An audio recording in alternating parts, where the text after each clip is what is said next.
Welcome. Differentiating inverse function is going to be the topic of today's lesson. And by the word, of course, we'll also discuss the higher order derivatives today too. However, it was just too long for the name of the lesson, therefore that's only differentiating inverse functions here. Alright, let's start with that actually. So inverse function, first we'll have to recall what inverse function is. So inverse functions. But if we talk about the definition, right? So if you have a function f of x and a function g of x, then the function g of x is going to be the inverse function of f of x and vice versa if f of g of x equals x, right? And oppositely, g of f of x equals x too. So in the end, you should get the identity function. So this is it basically. Of course, there are lots of important facts that, yeah, of course, the domain of, so if you have a function f of x, right, and there is an inverse function of f of x, f inverse of x, right, then the domain of this function is the range of this function, and vice versa. The domain of this function is the range of these functions. And in fact, if we represent the function f of x as the set of ordered pairs, then if you think about it this way, then in order to obtain the inverse inverse function of f of x, then you have to change the coordinates in every pair, and then you will obtain the inverse of f. That's it. Basically, that's it. And if we talk about practical application, if you have some function f of x, which is, let's say, x plus 5, and you have to find the f inverse, right, of x. You want to find this. You just have to remember the definition. Now you need to think in your head about the composite function. So inside you have an inverse function. So it gives you x, right? So you think about what should be the x now. What should be the quantity with which I'm going to replace x. So you need to think of the function that if you replace x here with some function, with the inverse, with f inverse, it will give you x eventually. So what will be the function? X minus 5, right? If I put x minus 5, I will get x. I'll get the identity function. And that's it. And therefore, f inverse of x is going to be x minus 5. Because if we construct the composite function with inverse of x, right, f of f inverse of x, we're going to get x. Because if we now take, instead of x minus 5 and put here, we're going to get x. And vice versa. If we now evaluate f inverse of f of x, we're going to get x too. So this way, again, applying the definition, you can find the inverse function. That's just a small recall, let's say. Of course, if you are good at inverse functions, you already know that. And let's do one more. Imagine f of x is x over c. What's the f inverse of x, right? And we have to think about it. And I see that if I replace x with c multiplied by x, I will get x. I will get the identity function. And that's the definition. So I kind of see that that's equal to c times x. And now, if I take the composite function, so for example, if I take f of f inverse of x, I'm going to get, so instead of x, I'll put cx, I'm going to get x. So it works. And vice versa, right? Now, if I put here instead of x, x over c, I'll get x. So I found the inverse function. So this is f inverse of x. So this is how you should think in order to obtain the inverse function. Right, this was just a small introduction, right, preview, but you already had to know that in fact. Right, now we'll move further. Oh, of course, and one more thing to know, actually super important thing. Of course, not every function has an inverse function. That's super important. And the condition that guarantees that the function f of x has inverse function is that f of x should be 1-to-1. So if function f of x has an inverse function, has f inverse of x if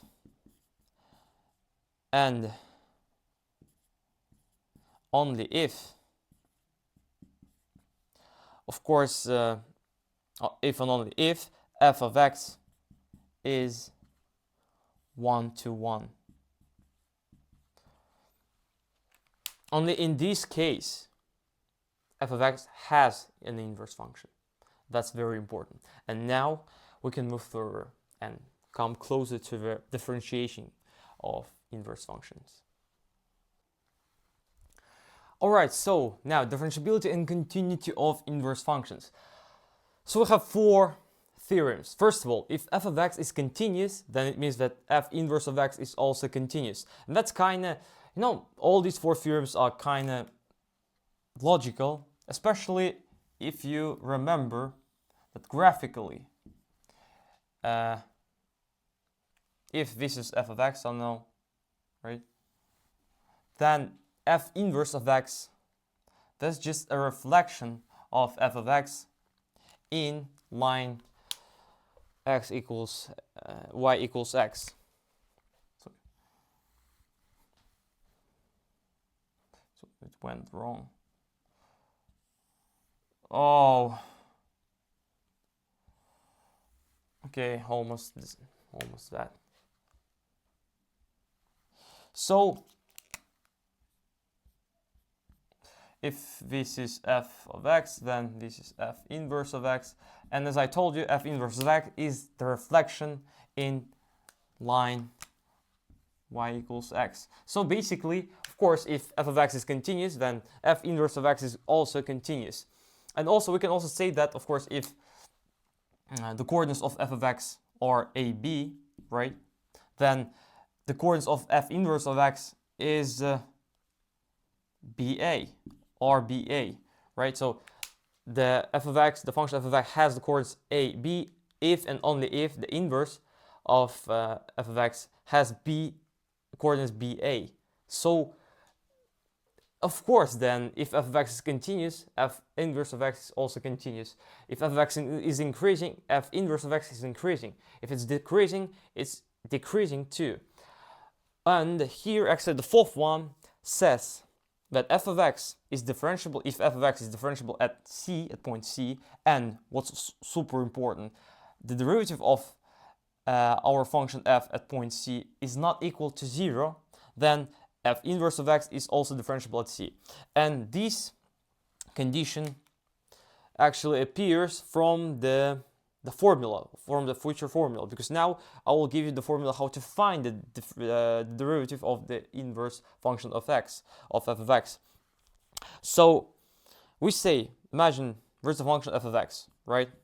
And there's also a function g of x. And g of x, so f of x is differentiable on some interval, as usual, and g of x is what? And g of x is an inverse function of f of x. So then we can find the derivative of g of x by this formula. We have to divide 1 by f prime of g of x. So this way we can find g prime, right? We can find the derivative of the inverse function of f. So therefore, of course, look at the condition here. F prime of c shouldn't be 0. That's pretty obvious, otherwise the function will be undefined. So therefore, of course, that's a very important condition. That here in this theorem, f prime of g of x should not be equal to 0. and for all x for which it works, we can find the g prime this way. Wonderful. A bunch of things here, right? Let's practice. Let's practice and things will go well, I guarantee you. Alright, so let's work it out on this example. F of x equals x squared. Now let's find the inverse function of f of x and then find the derivatives. And what else? And that's all. And then we'll apply all the knowledge, all the things we discussed in order to find the inverse trigonometric functions, because that's what we are here for. And then, yeah, we'll finish with higher order derivatives, but it's a quick thing. All right, so this is f of x equals x squared. So how do we find the f inverse of x? And that's not hard. We just need to think of the function. So if we replace x by this function, right? If we replace x by this, we're going to get x. So, and I see that if I write down instead of x, square root of x, I'm going to get x, right? Therefore, I already see that the inverse function of x squared is going to be the square root of x.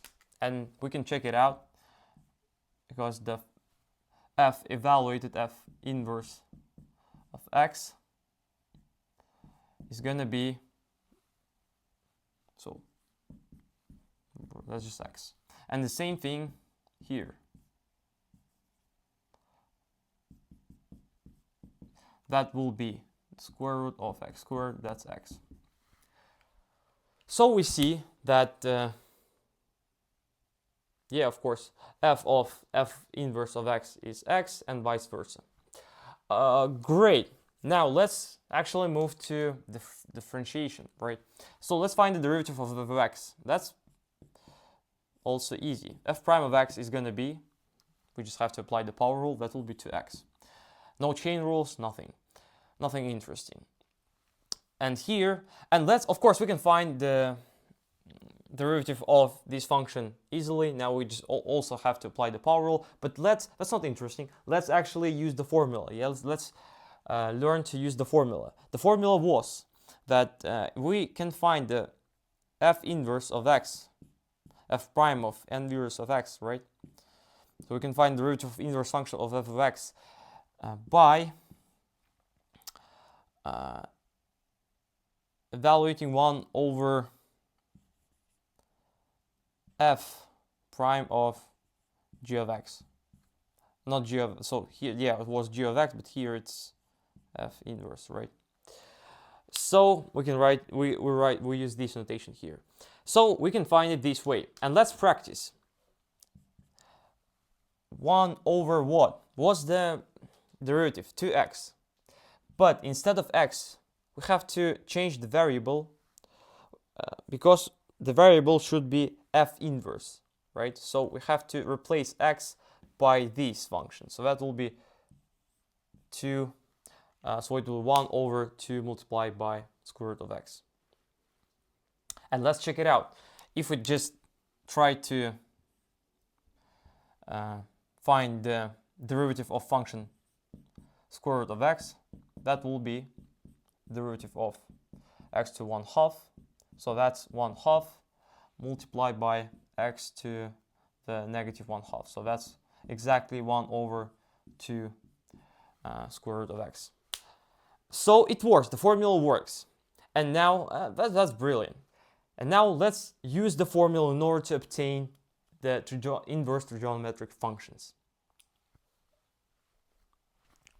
Alright, inverse trigonometric functions now.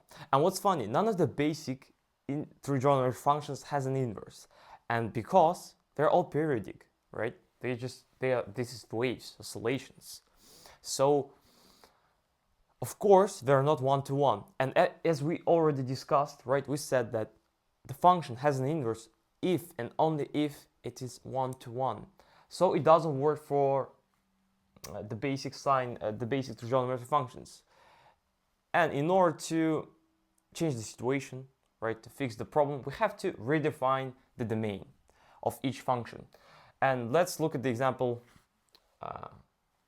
sine x, right? Of course, you already have to know all these things, But okay, let me just remind you a bit. So this is our function, and we, let's say, cut off all the other parts, and we redefine the domain. We keep only the part where our function is 1-to-1. So by doing this, and of course, so the domain will be from minus pi over 2 to pi over 2. So, and the range, of course, doesn't change from -1 to 1. And so by doing this, now we guarantee that we can find the inverse. And an inverse will be called arcsine or inverse sine. I'll use both, right? So the same thing for cosine, secant, and cosecant, right? It works for all of them. Tangent, tangent. So the logic is the same. Now, what now? What's now? Oh, now let's talk about differentiation, right? Let's find the formulas, because we already know the formula of the derivative of an inverse function. Now let's find, and we already know, for example, we know the formula of the derivative of sine x, right? And we know the formula of the derivative of the inverse function. So what's the problem to find the derivative of inverse sine, right? We can do it. So let's do it together. All right, so we want to find that. We want to find the derivative of arcsine first. And I think, yeah, we'll do it for sine, arcsine, and then I'll just give you all the other formulas. But of course, the derivation of those formulas is absolutely the same, absolutely similar. Nothing really changes. So the logic is similar. All right, so arcsine x, so inverse sine x, right? So we want to find the derivative of an inverse function. And of course, so if we remember, if g of x is an inverse of f of x, then g prime of x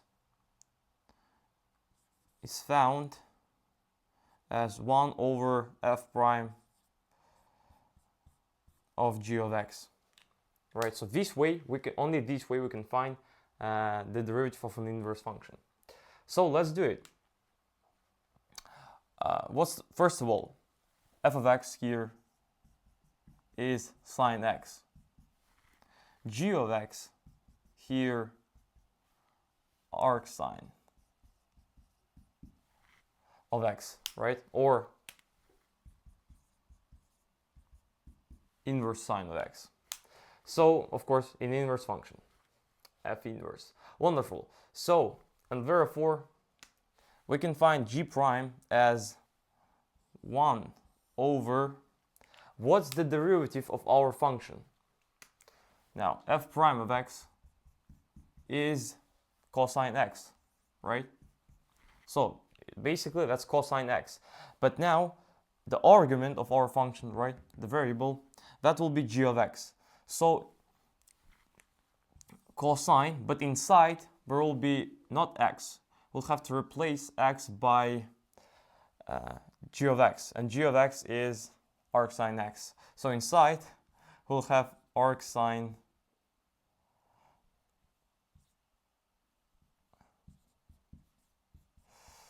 and yeah, in the beginning you might look at that and it might seem confusing, at least, right? So what's that? Cosine of arcsine of x, what's that? And yeah, so arcsine x is just an argument of cosine. Yeah, it's kind of strange now. Yeah, and sure, you know, it doesn't look like a derivative of arcsine x. It's like, really? Are we going to... I mean, how can we define the derivative using the function, right? So it's kind of strange. So we have to do something. And the secret is... The secret is that we remember the trigonometric rule, right? That cosine squared of x plus sine squared of x is equal to 1 always, right? So this is the most important rule. And we know that cosine x equals the square root of 1 minus sine of x squared, right? So, and now let's do it. Let's actually change it here and let's put it here, right? So this is our main expression. We'll work with that. When we find it, we're going to find g prime of x. And so ddx of arcsine x. So we'll do it. And 1 over. So instead of cosine, I'm going to use this. So I'll write that the square root of 1 minus sine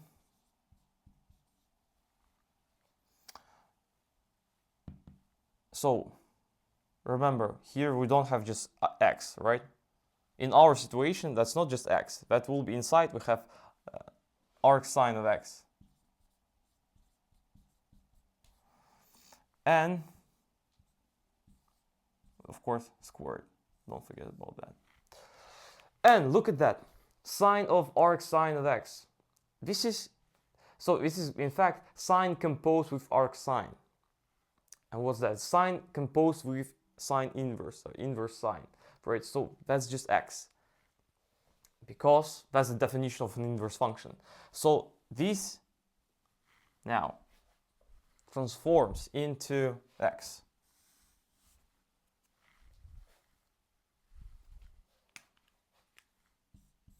Identity function, because yeah, sine composed with inverse sine is x. Inverse sine composed with sine is x. Right, so this is just the definition of an inverse function, and therefore we get the formula. So we see that the formula is, where's my more? Yeah, the formula is then 1 over 1 minus the square root of 1 minus x squared. And this is actually a beautiful formula. It looks like a good derivative rule. And yeah, I'm telling you, that's the right, correct formula. So this way you can find the derivative of inverse sine, sine inverse, inverse sine of x, arcsine of x. So this is it. And now I will write down all the other 5 old formulas, but they can be derived this way, any of them, right? Very easy. So you just have to remember how we find the derivative of an inverse function, and this is first important moment, of course. Second important moment is our theorem, and the third important moment is to remember what's the definition of an inverse function. Of course, that f, right, f of x composed with f inverse of x gives you x, and vice versa. And then you will get the answer. So it's not super hard. All right, so here we can see 6 formulas, right? 6 inverse functions, trigonometric functions for each basic trigonometric function. Wonderful. So in fact, again, they can be easily derived. But one thing to note, of course, the only difference, in fact, is the negative sign. For example, the difference between sine and cosine, it's like anyway that's pairs, sine cosine, tangent cotangent, secant cosecant. Yeah, very like that's some pairs. So, and inside of these pairs, the only difference is going to be the negative sign, and the negative sign is going to be every time of the function which starts with c, right? So cosine x, cotangent minus, cosecant minus, minus, minus, all that are not on the, so yeah, okay, it's only works for cosine, cotangent, cosecant, and they have minuses, so negative signs. Here, no such thing. So that's the only difference between, for example, tangent and cotangent, negative sign. Sine and cosine, negative sign. Secant and cosecant, also negative sign. All right, now, I don't know, let's kind of maybe solve some problem, but it doesn't really differ, right? I mean, the hardest part was just to derive the formulas. Then applying, finding the derivatives, that's just the same thing as we did before. That's the chain rule and other things. So, no, actually we won't practice. Why should we? As this basic derivative. I just wanted to emphasize the derivation part, how we can find the formulas. All right, I think now let's move to the high order derivatives. All right, you know what? I thought a bit and okay, let's solve one example. So let's find the derivative of arc cosine of e to the 2x. So basically, or again, inverse cosine of e to the 2x. Wonderful. Now, what's the first step? Of course, this is going to be the chain rule. I think that's obvious. So first of all, what's an outside function right now? That's an arc cosine, right? And something inside. So arc cosine, inverse cosine, inverse cosine, right? Or if you want to, let's actually write it down this way.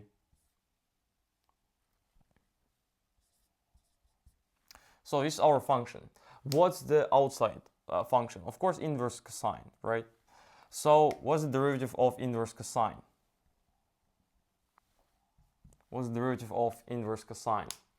We already discussed. That will be 1 over 1 minus x squared, right? So here we don't have just x squared. That will be e to the 2x. And the square root. And we don't forget about the negative sign. So cosine, cotangent, cosecant, they also have a negative sign. So 1 minus e to the 2x. Because, as we discussed previously, the derivative of inverse cosine x, that's 1 over the square root of 1 minus x squared. And therefore, of course, here we'll have 4.